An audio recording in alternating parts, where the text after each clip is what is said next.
So it seems like everything starts with this tweet here, right? So I want I you to haven't give seen this in a while. I want you to give some context. Oh, Mark Hendrickson, I'm sorry. Oh my gosh. Jeremy, I haven't seen this in a while. It's February 26th. Right. So we basically just sniped this guy's post and offered more value. Then I jump in to offer the 2-for-1. And the kind of 2-for-1, Dylan jumping in was to take one of their pre-existing podcast clips and show them what we could do as an animated edit. And so Dylan dropped that the next day. And that was like very early smart nonsense, storytelling through animated clip. Once Dylan posted that, that's when Sean DM'd us. And he was like, who are you guys? What do you want? And, how can I be of help? And we're gonna go deep on the approach. Like this is gonna be the podcast you've done where it's like we're gonna go the deepest on that stuff because that's really what I think my listeners are interested in. Like how the hell do you reach someone like Sam Parr, like just anyone that you look up to, that you listen to, like in podcasts, whose YouTube videos you watch, and you guys have a very, very unique strategy that I haven't seen many people use, but that's crazy effective. So we're gonna dive into that. But first off, the cool thing I think is like you guys. It's funny that the passion project that was not supposed to be making money, like you tried all these different ways of making money, right? It's like the Dunbar, like, oh, this could be a huge startup, right? Like the wedding photography, not super fulfilling. But then the podcast, the thing that was probably the most fulfilling, right? And the thing that you guys really love doing, just by pursuing that, you guys uncovered an opportunity, which I think is super cool. And I think it's a pattern I see again and again with a lot of my friends. Right. So I just wanted to point that out. But let me share my screen. And we say too, it's like, what would you just be doing no matter what for free? Mm-hmm. It's like, what's that stuff that's so intrinsically motivating that whether anybody's watching or anybody's paying, you're just going to be doing it. Dylan was so mad at me for a long time because he's like, you're the video guy. You create and edit video. Like, why are you starting a social app? I was like, oh, that's a great point. So I want to go down the rabbit hole of Twitter. Oh, yeah. So it seems like everything starts with this tweet here, right? So I want you haven't seen this in a while. I want you to give some context. Mark Hendrickson, I'm sorry. And then we're gonna go down a rabbit hole of, because I think one of the key lessons from you guys' approach, and I think in general, if you want to reach people that are, really busy people, right, that are hard to reach, follow-up is key. And so I want to go through multiple different tweets and just the persistence that you guys had, and just the again and again and again, just hitting them again with good stuff. But let's start with this story. Dude, Mark Hendrickson says for $2K, I'll drive down to Austin So Mark Hendrickson, as Sam and Sean on the My First Million podcast are talking about their need for video podcasting help. Sam's talking about it on like every episode. People are tweeting at him like this. What was different on Mark Hendrickson's tweet here, and where I got really lucky, is I'm just perusing through Twitter. I've got my 25 followers at the time. And boom, right there, I see Sean and Sam interacting with this guy. There are 3 comments on the post. Sean and Sam are 2 of them. And so I'm like, I don't know why they're interacting here, but nobody else is, and they're there. So I'm like, this is where we gotta go hard. It's like late on a Friday. Dylan and we have a friend coming in, and I feel bad for this friend because every time we meet up, Dylan and I have some weird opportunity or annoying work we have to do. So this friend's trying to go bowling, and like we've got to hustle on Twitter that night. So it's really unfortunate, but in hindsight, quite funny. And I think I hopped in there. Maybe you can hit show replies from Sam and Sean, but we basically just sniped this guy's post and offered more value. Oh, I was being a clown. Okay, so I was like, oh my gosh, Jeremy, I haven't seen this in a while. It's February 26th. Right, so then I jump in to offer the 2-for-1. And essentially it's me, Henry, I have the ability to physically build out your set. I know all the video and audio gear. I can get y'all set up. Dylan's the systems guy. So here's a 2-for-1. I'll build your set. Dylan's going to bring in the value of editing everything, bringing in that automated machine to handle all of your content editing. I think where this gets crazy and interesting is we're like, there are a bunch of people on Twitter saying they're going to do this stuff. Let's go a step further and actually show them that we're going to show up. Show them that we're going to show up. And this is where we're like, all right, we just got to, we're at an 8 right now. We got to crank this up to 11. We got to crank this up and really dig in and get crazy. And so this friend comes over. He's trying to hang out with us. And instead, Dylan and I are in the inspect feature of like Google Chrome, you know, where it's like a developer tool where you can just change all the source code to say whatever you want. So we just go in and make it look like we have a airline ticket to Sam in Austin, like on Monday in 3 days. And Dylan was like, dude, no, he's going to go on Google Flights and he's going to find out this isn't a real flight. I'm like, Dylan, I'm 10 steps ahead. I went on American Airlines or whatever and found an actual flight. Nice. Made sure all the details checked out. Let's make this look as legit as possible. And that's where you get Sam Parr like, I don't know if this is real or not. And for a while, I think Sam was creeped out because he thought we were just going to show up at his door. So why would you not think that? Yes, DM me. Let's go. He didn't DM you, I assume. Yeah. Not yet. No, I don't think he did. So then we're like, all right, our friend still wants to go bowling, but we got to do more. And so I think we populated a similar kind of fake airline ticket, but for Shaan. We're like, and we're going to San Francisco 2 days later. At that point, Sam pings, I think again, like, I do not know if you're serious or not. So then, Saturday or Sunday rolls around. That's where you got that video playing. And Dylan and I are like, right, we are 2 creepy random dudes on Twitter with 20 followers each. There's no social proof. What do we need to do right now to prove we're serious? And that's when I shot this kind of Sam Parr, serious enough to make this in 8 hours video. And it was basically like, a bunch of people are going to tell you what to do on Twitter. I'm going to go through all the energy of actually, shooting and editing a video to show you what we'll do. And it was, that kind of proof of work to show them what we were capable of.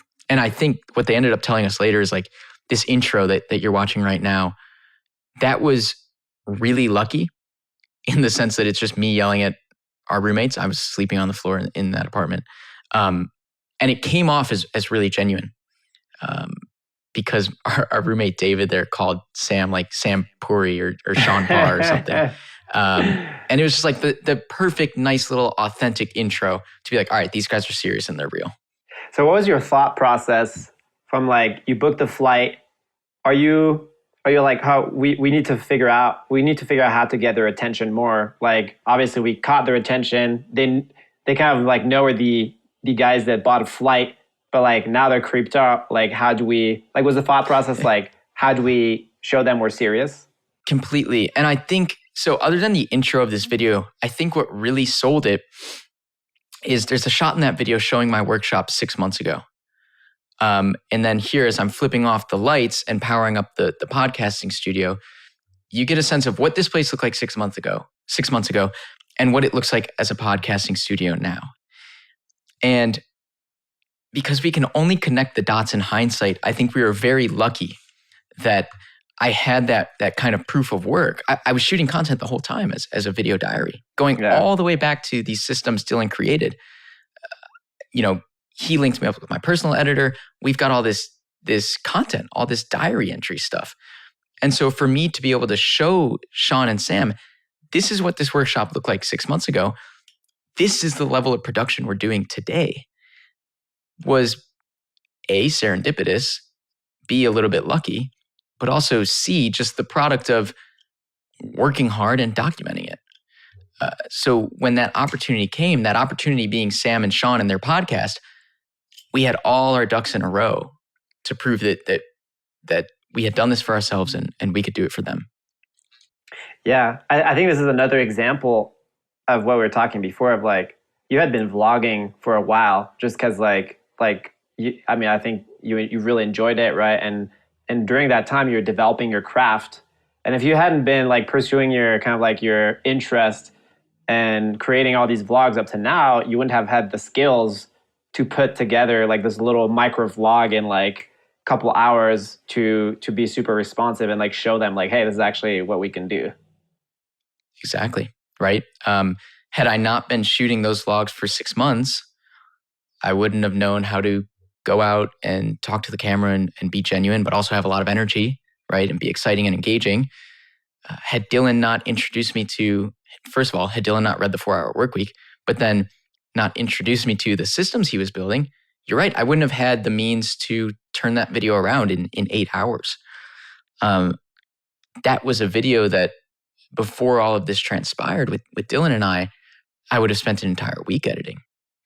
So it was just like the speed and the quality we could pursue these things at was really, I think, in our favor. So what happened after that video? Did it hit you up right away? No. So that video drops at like midnight one day. And the kind of 2-for-1, Dylan jumping in, was to take one of their pre-existing podcast clips and show them what we could do as an animated edit. And so Dylan dropped that the next day.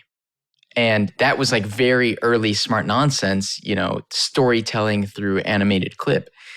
Once Dylan posted that, that's when Shaan DM'd us. And he was like, who are you guys? What do you want? And, how can I be of help? And that's when we got on the phone with Shaan and everything kind of started to align. How did that phone call go? And did he offer you, what did he want to hire you right away? Or what was the spiel? Yes and no. It was basically like, you guys are kind of the anomaly when it comes to entrepreneurs. Like, I get a lot of DMs. I get a lot of people asking for stuff, saying they can do stuff. And I can tell a lot of it is meh. I can also tell that you guys are really, really freaking serious about what you do and you're good at it. So he's like, I don't know if we're going to work together, but like in whatever capacity, I just want to kind of be connected and be that like father figure entrepreneur to be like, what you guys are doing is right. And, your parents, friends, family members, guardians, whoever, they're going to tell you that you should go the traditional route. I'm here to tell you, like, absolutely do not. Something will work out. I will give you those opportunities if I need to. So it was like this really, like, kind of validating moment for Dylan and I. Being in the trenches for a year, nobody watching us, shooting stuff every single day, documenting our lives, nobody caring. To then have our biggest idol at the time be like, what you guys are doing is awesome. It has merit. And essentially, I'm going to help you do it forever, right? That's a game-changing moment right there. Craziness. So we were on cloud 9, and what we ended up doing was we flew out to San Francisco to kind of ball out on Shaan's studio, and he just kept dropping these wisdom bombs, and we're like, all right, this is... But what he told us is like, you guys, don't worry about the business. Don't optimize for money. Optimize for people, You're in your early 20s. Optimize for working with your idols, optimize for travel, optimize for friends, optimize for learning. If you do all of that in 10 or 15 years, you're going to be just golden. You're going to be everywhere you want to be and more. Don't optimize for money. You'll run into trouble. That's great advice, by the way. Hard to follow, but so profound. So at that point, did he like invite you guys to build up the studio? Like, was that on the first phone call or was that like after that? No. So the first phone call was basically like, I like you guys. I want to be that father figure. And also, I just want more people your age to feel like this is a career path, that entrepreneurship is a career path and being crazy can be a career path. So that was that first phone call. I think from there we set up, I don't know, we probably flew out to San Francisco 5 days later or so, maybe the next week. And we set up that studio you see Sean at on the left there, which was a ton of fun. I think Dylan and I just the other day were saying we've gotten to work with almost everyone we wanted to at this point in the last 6 months, 9 months. The most fun we had was flying out to San Francisco and launching this thing and being crazy and being spontaneous. That was very much like, Dylan's want to optimize for spontaneity. Yeah. That's exactly it. It's like start a business, reach out to Sean, fly to San Francisco, create said business on the fly. It's like, it doesn't get more spontaneous than that. Spontaneous, fun, and it seems effective. Yeah. It wasn't just the initial video and stuff. Like it was that, but then like how do you stay on the radar, right? Like going, like Right. replying to all their tweets, but like not just replying, but replying with a picture, replying with a video, and just doing that again and again, it seems, for at least a month or two, right? Like how do these guys remember our names, and how do these guys like start talking about us like in their private conversations? Like who the fuck are these guys, right? Right. And I think what anybody can do is reply to every single thread. First of all, I think that's a good strategy, because if you can add value, or if you're funny and you want to make jokes, and they can see those replies and associate it with your name and your picture. Actually, I mean, there are a couple people that do this to Dylan and I, who we've never met, we've never talked to, but they reply to every single thing we do. And we're like, oh, we very much know who that person is. Mm-hmm. And what we found in all of this is like, all these people, these like elite entrepreneurs, they're also incredibly normal people, reading all of their notifications, reading all of their messages, and they're not that hard to get in contact with. Yeah, it's crazy. So That's they're very normal people. It's so mind blowing, right? Like you can literally reach anyone in the world, if they're not like living under a rock, right? Like if they're using social, like you can reach them in some way. But it's like it feels so inaccessible, because like it's like, oh, they have like hundreds of thousands of followers, and like it's gonna be drowned in my notifications. But like if you're just creative a little bit, like you guys, like creating something that stands out a little with a video or with a picture with humor, it's like, and you do that repeatedly, it's like inevitably they're going to know who you are. Completely. Even Dylan and I being a little bit on the flip side of that, right? Having a little bit of influence, a lot of people inbound, wanting to work with us or wanting our stuff. We see everything. And when we talk to these people, they see everything. So it's like, if, like you said, if you can just stand out a little bit or offer a little bit more value than the next person, you're in the door. Dylan and I weren't even on Twitter till last year, and on Twitter until last year when a friend put us onto it. He's like, Facebook and Instagram, those are like, you're hanging out with people you already know. It's like friends, family, and neighbors. If you want to get in front of people you can know and like the rest of the world, go on Twitter. And we just found like if we added enough value, we could connect with literally anybody, just without asking for much. Yeah, that's awesome. And thanks for sharing that story. It's interesting because it seems like you guys had kind of like a get your foot in the door moment, right? Which like opens the relationship. You build their studio, which kind of, it doesn't seem like that was like a service you guys really like provided officially at the time, right?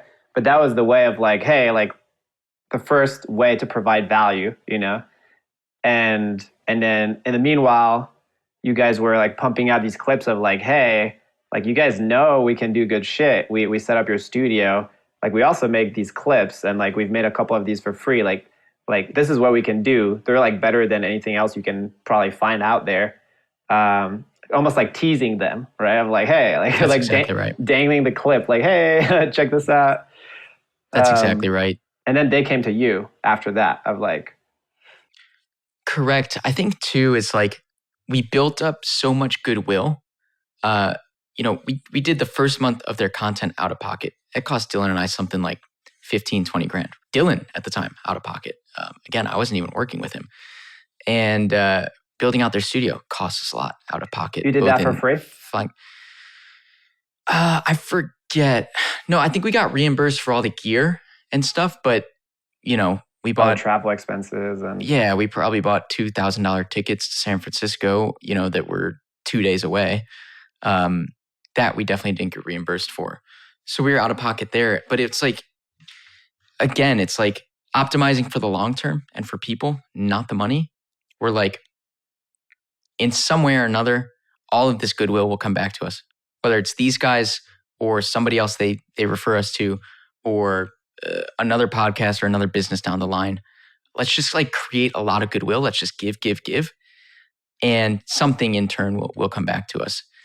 And so that's kind of what we found in most all of our client relationships, is just where we can give a lot and create a lot of trust, good things end up coming back to us. And in this case, it was Sam begging for these clips, If you had to sum up the Blitz strategy of reaching someone you want to work with, a successful entrepreneur, a podcaster, YouTuber, what's the exact strategy? Because it seems like you guys did this with Sam Parr and Shaan Puri of My First Million. But then you saw, this works. And you repeated this over and over and over with a couple of people, which we'll go into later. But if you had to break it down to steps, what's the strategy? Yeah, it's find somebody you like.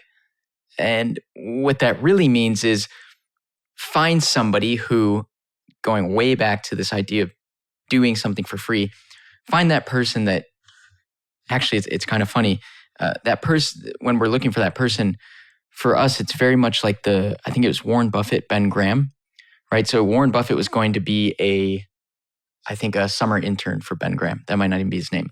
But there was something where Ben Graham, the employer, was like, I am so valuable to you, Warren Buffett, that you should be paying me for this internship.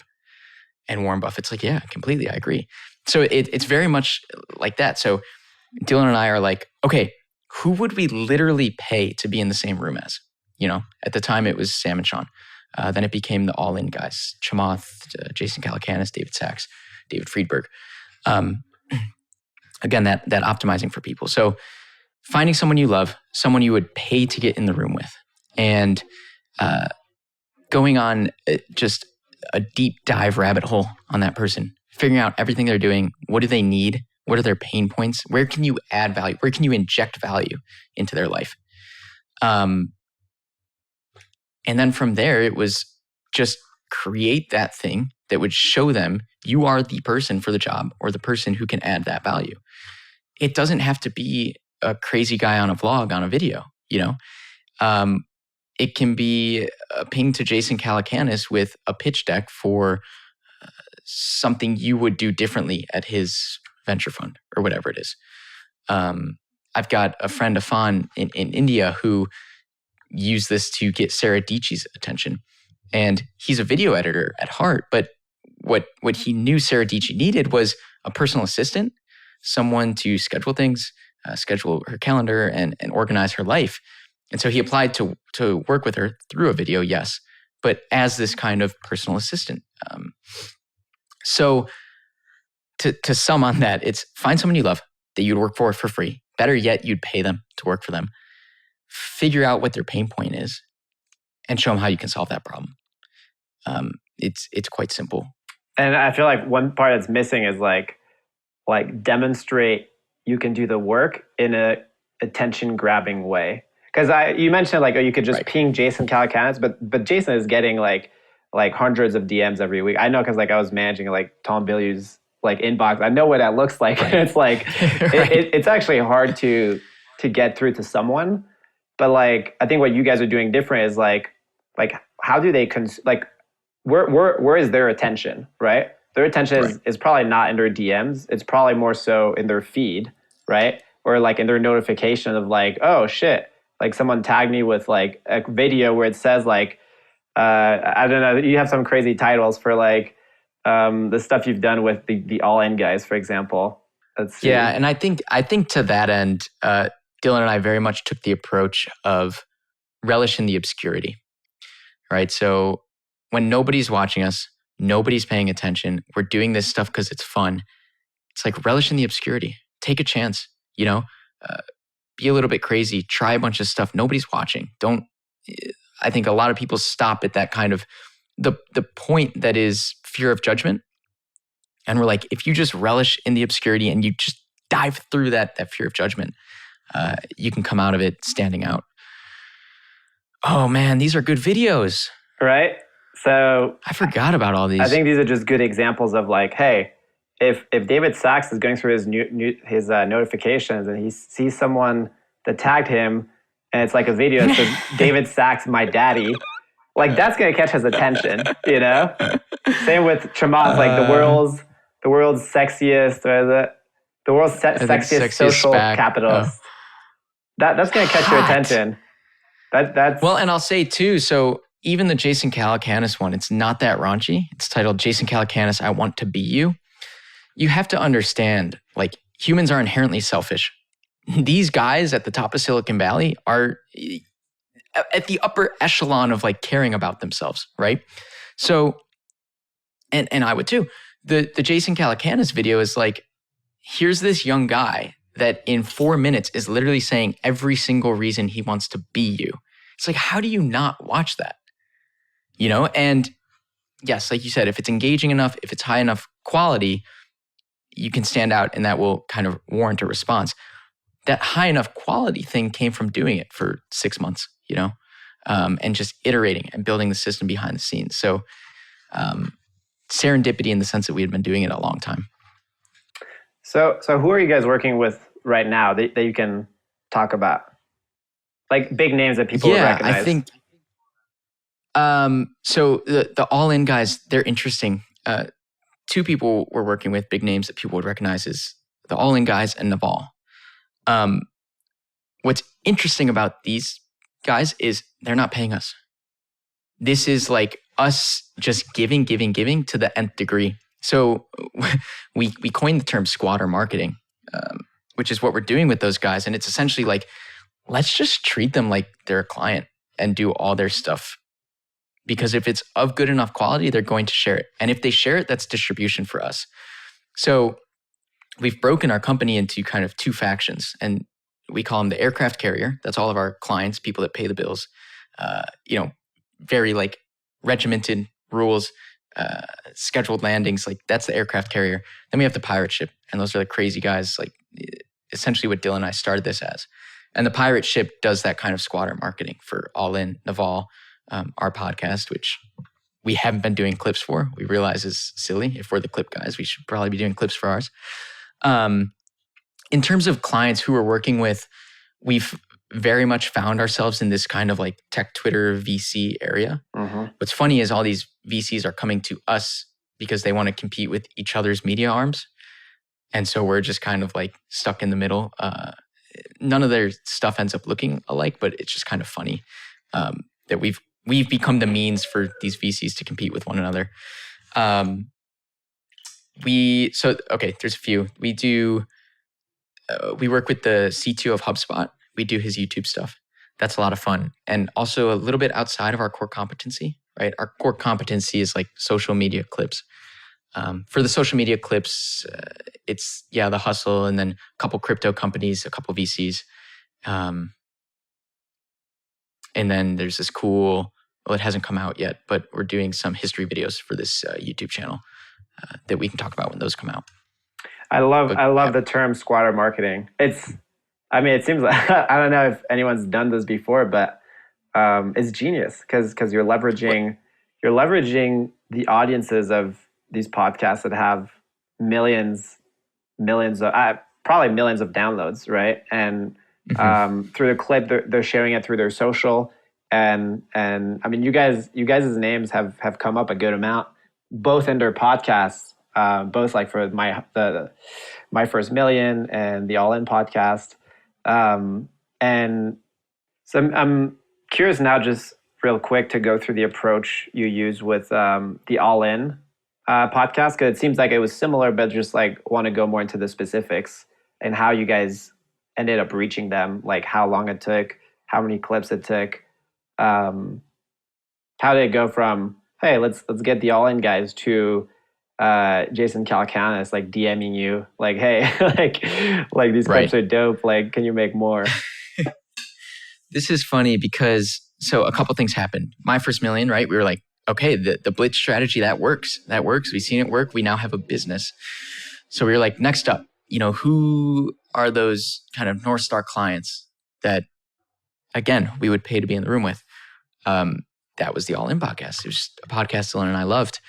The sad thing is, as we're gearing up for this blitz that we now know has to be bigger and better than the My First Million one if we want to get their attention. Of course, the day we want to start that blitz, we happen to be in New York with that same friend who, every Friday night we're together. Dylan and I have some scheme. So it's just bad time. And those were a couple months apart. Terrible timing. But for All In, it was like, we got to go bigger and harder. There's 4 hosts of the All In podcast. We need to essentially do what we did for My First Million times 4, right? So it's not just a video, a vlog to show Sam Parr what we can do for him.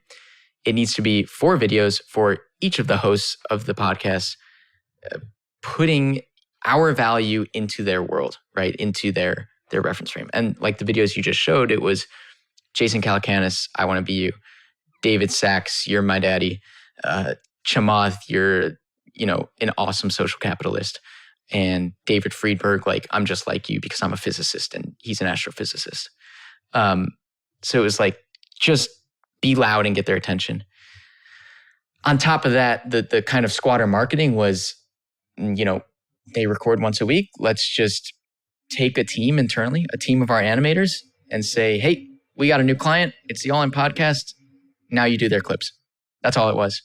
And so we started ripping their clips. And I think, that didn't take long at all because we figured out this model that works. I think our goal was to roll out one of my vlogs Monday, Tuesday, Wednesday, Thursday that week. And Monday, right after, minutes after I released Jason's vlog, he was on it. He had retweeted it. And we did that strategically. We looked at what kind of time these guys spend on Twitter, when they're on Twitter, who's on Twitter the most, right? So it was in order of Twitterness. Jason Calcanis, then David Sachs, then Chamath. So both Chamath and Friedberg don't spend much time on Twitter. Chamath had a bigger audience, so we were like, let's go for Chamath. And then I think Friedberg was last. Maybe I got that wrong. But essentially it was, we need to target Jason Calcanis and David Sachs first because they're the 2 that are active on Twitter. We know Twitter. And I think Jason eked out the first place in this because it's really his podcast that he pulls the strings for. So we were like, we need to get on his radar first thing this week and then use the other videos after that to kind of stay on his radar until they drop an episode and we can make clips. So it's very, very calculated in terms of timing. And it worked. I don't know. I still don't know. We just do their clips. It's squatter marketing.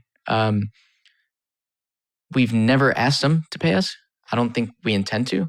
Again, we want to pay to be in the same room as them. We will do that indefinitely. And what that looks like now is whenever we have something or need something, we can get them to respond in 2 minutes on Twitter. Do you have an example? So that's good enough for us. An example of things you guys have asked, because in a sense you're paying them in clips for I guess a relationship, and I guess the hope is probably like some sort of mentorship, right? Of some sort of like, hey, right. like these guys is like knowledge is going to wash off on me. If it's almost like nowadays when you're in the internet, it's like you're in the same room because you're like in the same DM threads, right? Right, completely.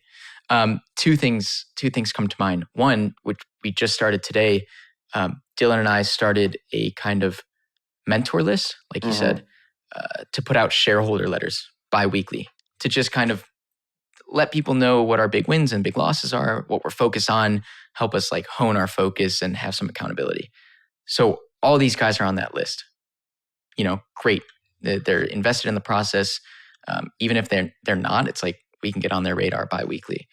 So yeah, we did that. You basically self-assign them as your shareholder. Exactly. It's like board of directors. You create a board of directors with all these guys in it. Like you just out of thin air. Well, and it's funny because some of them don't really know what it is. And so we sent this email this morning, and it's our first one. It's called a shareholder letter. And we're like, these guys are going to get this email and be like, did we invest in them on accident? But it's really for Dylan and I. And then also like a lot of the VCs we work with have resources or like founders that they know that could maybe help us down the line. Like we talked to Mike Maples, he's from Floodgate. Damn. And if we were to ever productize this thing, we would need a kick-ass software developer. Mike Maples knows that person. So it's like, let's bring him into these shareholder letters, put what we're building out there. And when we need something, they'll be there. If they have advice, we can take it. Yeah. Have you gotten any advice from those like shareholder? We sent literally the first one this morning. I've been on email all day. I think, I don't know. We'll see. I know one person responded, Dylan let me know. And so I said earlier, like it's very easy to get anybody's attention. It's actually not. And you're right. I think what we prioritized is when we're trying to get on these people's radar, it's got to be a one-liner. I found Chamath's email the other day. We hadn't talked to Chamath at all, but I found his email the other day just online. And I'm like, hi, in an email. Hi, I have clips for you. What's the best way to get them on your radar? That's it. You could do the like, I'm Henry Bellcaster. I don't know if you know this or not, but we've been making clips for you. I actually just graduated from college and we started this. No, nobody wants that. Chamath, I have your clips. How do you want them? That's it. It's like send emails the way you would send a text almost, right? Yeah. Distill it down into the least amount of words, the least time consuming. Because look, Dylan and I, we're not really anybody's, but when we get these messages that are like in email with this much text, we'll glance over them, but then we mark it as unread and we don't read it for a week or 2 weeks. If you hit us with a one-liner, we can just get in there and move on. Yeah. So yeah, definitely ask for less and do less in email. So shareholder letters, that's number one. You're going to share a second one as well. Yes. So it was more, we're in the room with these guys. We can get them to respond whenever we need. And another one is David Sachs had been incubating this app called Callin through his venture fund. And it was a live podcasting app. We, at the time, were looking for kind of different models to move our business in, to scale the thing. And we're like, oh, it would be amazing if we just kind of sold an enterprise package to them and did clips for the entirety of the Callin app or for Callin's top creators to give those top creators a reason to come over to Callin and produce content. So that was very much like, we have this little business at the time. Here's a huge deal we could close with them. We're in the room with David Sachs. Let's just make that happen, And that was one of those like, we email him with this pitch and he's like, yeah, sounds great. Looking forward to it. Let's talk later this week. It's like we had created all of that goodwill that now it's like, all right, we've found an application where our business can serve theirs. Let's kind of bring in the relationship and close that. And we never ended up doing that. They got busy with launch. It's somewhere, bouncing around. But that was like, we've done enough for David Sachs. Now, if we want or need something from him, we can get in that conversation. Yeah, it's it makes me think of this analogy I love with like the relationship bank account, right? Which is like from I think the 5 habits of effective people, but just like investing over and over and over. And it's like you guys have like given them the 10x the value of what you're asking. Like this, you're making small asks which are like tiny for them, and by that time it's like, hey, like you guys are tight with them. Right. All we were really asking was to be the like de facto marketing company for his new startup. And like, that's a very, not easy, but like, it's much easier for David Sachs to make that decision on behalf of this company he's incubating than starting from scratch, trying to get their attention and win over their business. You know, that was just snap of the fingers. David Sachs could decide to work with us. So let's say for anyone who's listening, who kind of wants to, you guys have kind of created like people have probably done it before, but like you've created like a pathway of like, hey, like a lot of people I interview are like work behind the scenes with like big entrepreneurs. Like you guys have like taken a totally different pathway of like, hey, I actually don't want to work behind the scenes with someone. I want to work for myself, but still work with these like big entrepreneurs, these big people that I look up to. What's the playbook? What's the playbook for someone to build an agency around that? Hire, like if you're starting from scratch, like hiring people from the Philippines that can help them, and just getting something like an agency like that started. Yeah, I think the playbook is really, it's all in the 4-Hour Workweek by Tim Ferriss. The other thing I would absolutely read is Anything You Want by Derek Sivers. It's like those two books, Tim Ferriss basically telling you how to 10x yourself, and then Derek Sivers saying a business can be anything you want. Like, don't get caught up in the legality and like trademark law and building. Like, it's literally whatever you want. It feels like a game when you build that thing you want. So those are the two books that were definitely the playbook, the blueprint for us. The other one is probably like, at least for culture, the book No Rules Rules. It's about Netflix's culture and just kind of being open and transparent and candid. So those have served us tremendously well. When it comes to hiring, that's completely Dylan's domain, an absolute beast in that, right? And I think my big problem with hiring is, and someone explained this to me once, they're like, I think you just see the best in people. And that's not what you want when hiring, because time after time, I bring in the wrong person because I see that one good quality in them, but it's the 10 other things that make them not worth it. So I've been banished from hiring the company. But no, I think the biggest thing we do to hire video editors, it's really simple. And we follow the framework of the full body yes. If that person is not a full body yes, which I'll explain, then you don't hire them. And the full body yes is a yes from your head, a yes from your heart, and a yes from your gut.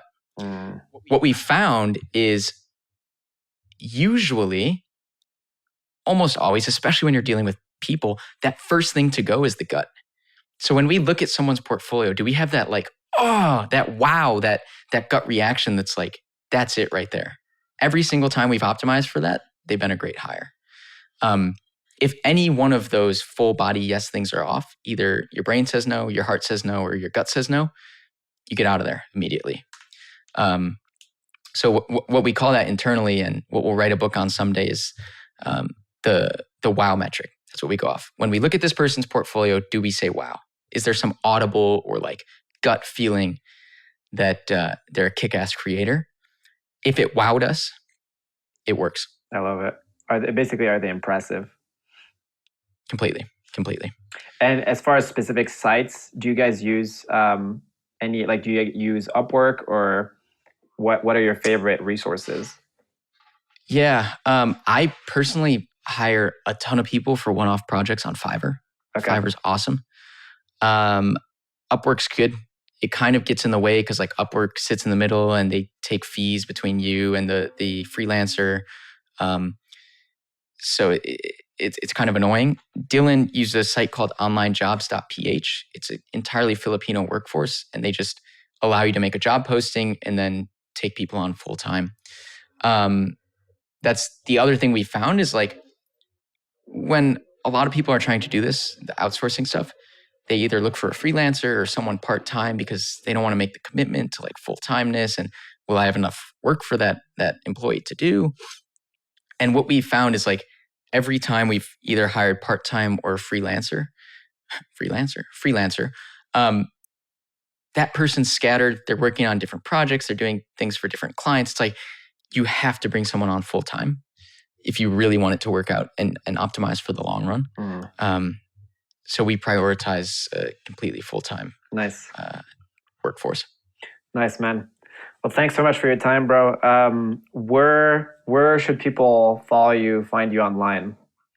Yeah, they should hang out with me on Twitter, probably, at Henry Belcaster, and then daily videos on YouTube. Same name, Henry Belcaster. Nice, man. Well, thanks so much. This was great. Jeremy, thanks for having me. There you have it. I hope you got something out of this interview. I'm really trying to make this as valuable as possible to you. So if you have any feedback on how I can make this better, or if you have any questions for me personally, I'll get back to you. Reach out to me on Instagram. My handle is @JeremyJohnMary.